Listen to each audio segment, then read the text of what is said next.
I've always believed in loyalty. I married James at 27. He was safe, stable, and everything my chaotic childhood said I needed in a partner. His brother, Chris, was the opposite, charismatic, a bit reckless, but with a heart that made people feel seen. We all got along well, and I never thought twice about Chris until years later. After our second child, James and I slowly drifted apart. He buried himself in work, was emotionally distant, and our conversations became more logistical than intimate. I often felt like a ghost in my own home, wanted only for routines, not as a partner or woman. I never complained. I just endured like many women do. Chris started coming over more often when he moved back into town after his divorce. It was innocent at first. He played with the kids, helped me fix things around the house, and occasionally stayed for dinner when James worked late. He noticed things James didn't, like when I got my hair cut or seemed tired. It sounds small, but when someone truly sees you after years of invisibility, it stirs something deep. One rainy evening, Chris and I were in the kitchen cleaning up. He told me I seemed sad lately. I laughed it off, but he gently pressed, "You don't have to hide it, you know. You're allowed to feel what you feel." I broke down. We ended up on the couch talking for hours, about life, love, loneliness.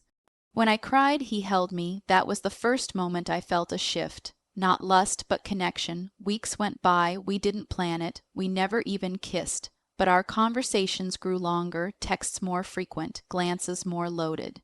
One night, James left for a weekend work trip. Chris stopped by to drop off a toolbox I asked to borrow. We had wine, talked, and something happened. Years of unspoken tension finally broke through. We didn't sleep together, but we crossed emotional lines that can't be uncrossed. We kissed, long, aching, and guilty. The next morning, I woke up horrified, not just because of what happened, but because a part of me didn't regret it. That kiss opened a door to months of quiet turmoil. Chris and I didn't pursue an affair, but the emotional attachment was undeniable. We would talk about how wrong it was, and how hard it was to stop needing each other. I was still married. He was still my brother-in-law. I confessed to James, not about the kiss, but about the distance, the loneliness, and how I'd let myself get too close to someone else. His face shattered. When he asked if it was Chris, I couldn't lie. The betrayal was too layered. His wife and his own brother. We went to therapy. The marriage didn't survive. Neither did James and Chris's relationship.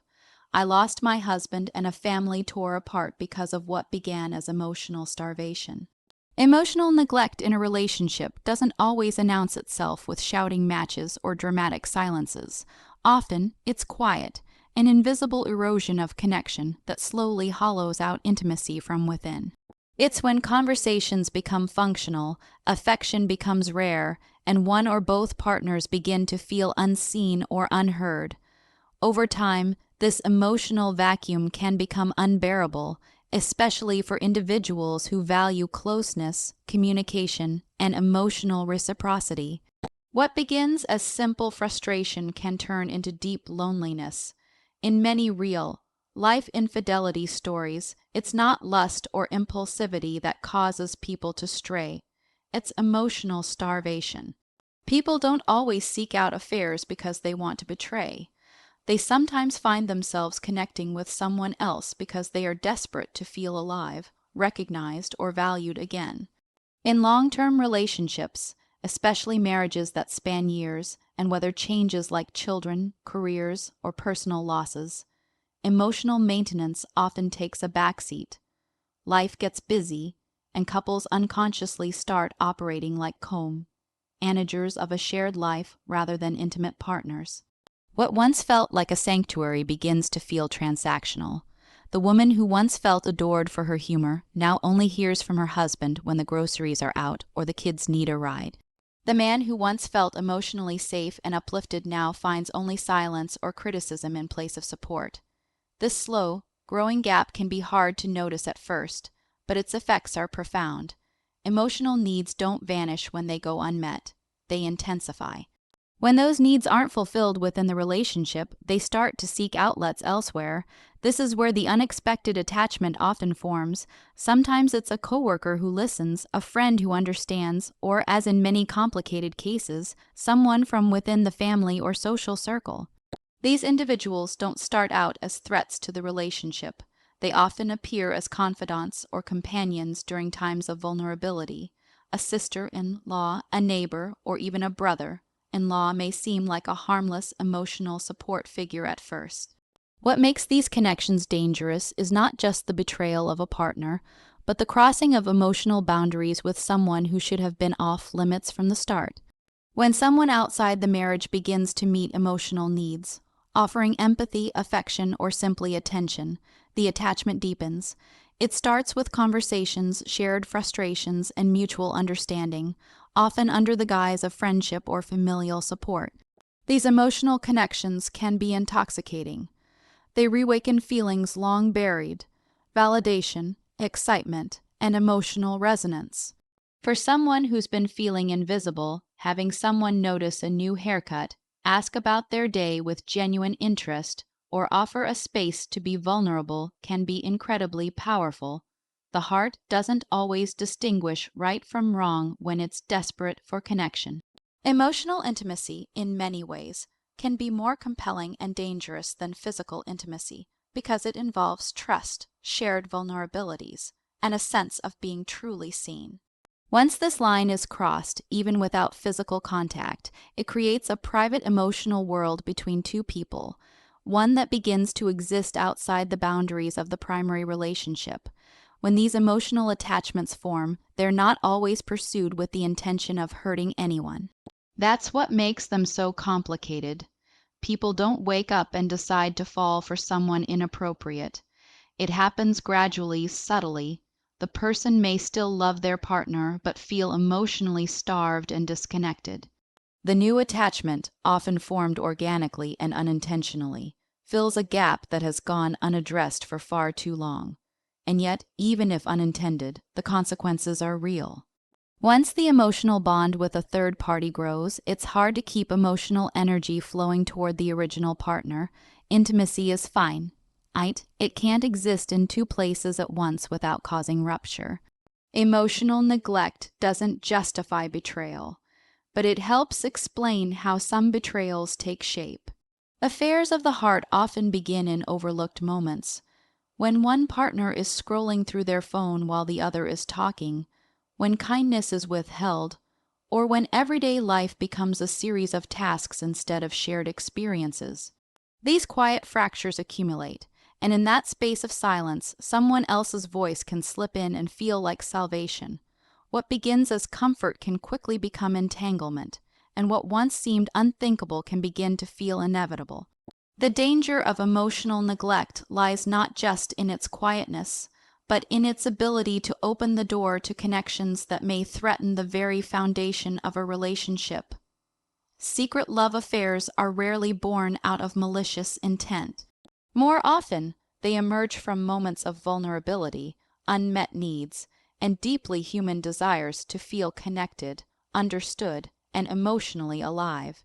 Yet no matter how emotionally justified they might feel in the moment, secret loves come with an immense cost, one that extends far beyond the two people involved. In relationships, secrecy corrodes trust. And when that secrecy is tied to emotional or physical intimacy with someone else, especially someone close to the family, like a brother-in-law, the betrayal cuts across layers. It is not only a breach of marital vows, but also a rupture of family bonds, shared histories, and personal identity. The emotional weight of harboring a secret love is immense. For many who find themselves entangled in such a situation, there's a constant psychological tension between what they feel and what they know to be right. A part of them may find comfort, joy, or even euphoria in the secret connection, but another part often lives in quiet torment, knowing that what they're doing could destroy everything they've built. This internal tug-of-war is exhausting. It manifests as anxiety, guilt, irritability, and often a deep sense of shame that cannot be voiced to anyone without risking exposure. As the secret deepens, so does the emotional isolation of the person carrying it. Ironically, the very connection that initially brought them emotional closeness can end up making them feel more alone than ever.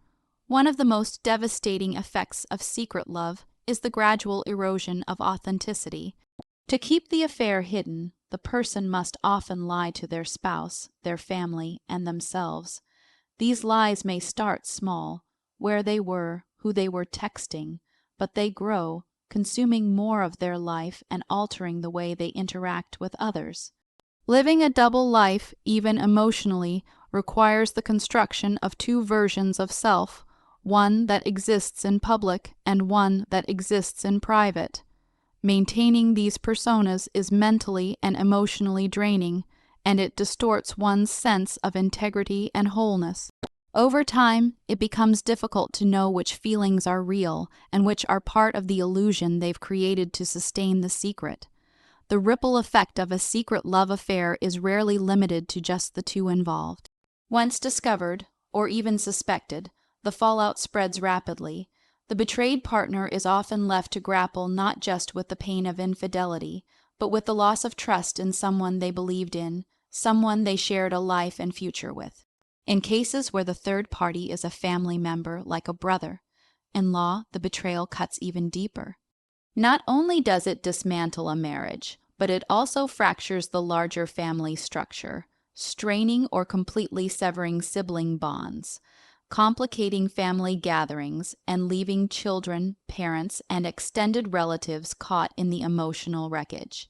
The cost, then, is not just personal, it's communal. The emotional aftermath of a secret love affair can last for years. Even if the relationship ends and all parties attempt to move on, the sense of loss, regret, and confusion often lingers. The person who strayed might be haunted by the damage they cause, especially if they still feel love for both their partner and the person they formed a bond with. Many struggle to reconcile how something that felt so emotionally genuine and validating could also be the source of so much pain. There is often a mourning not only for the marriage but also for the secret relationship, which, despite its wrongness, may have felt deeply meaningful. This emotional ambiguity can delay healing, making it hard for all parties to truly move forward. What makes secret love so particularly tragic is that it often stems from a desire for something very human: closeness, understanding, and emotional intimacy. But in pursuing that connection outside the agreed boundaries of a relationship, people underestimate the long-term consequences. The temporary relief or joy found in a secret connection cannot outweigh the destruction it leaves behind. Even if the affair is never discovered, the emotional distance it creates in the primary relationship is palpable. Trust becomes fragile, conversations lose their depth, and intimacy is slowly replaced by suspicion or emptiness. In most cases, the secrecy eventually leaks into the relationship through subtle changes: detachment, defensiveness, or emotional withdrawal, making the betrayal known even without confession. In real-life infidelity stories, the aftermath often includes shattered identities and lost relationships that may never fully recover. Families that once seemed unbreakable become divided. Children sense the tension, even if they don't understand the details. Friendships take sides, and the person who once felt loved in secret is often left feeling unwanted in public. The cost of secret love is, ultimately, the peace of mind, authenticity, and connection it was meant to provide in the first place.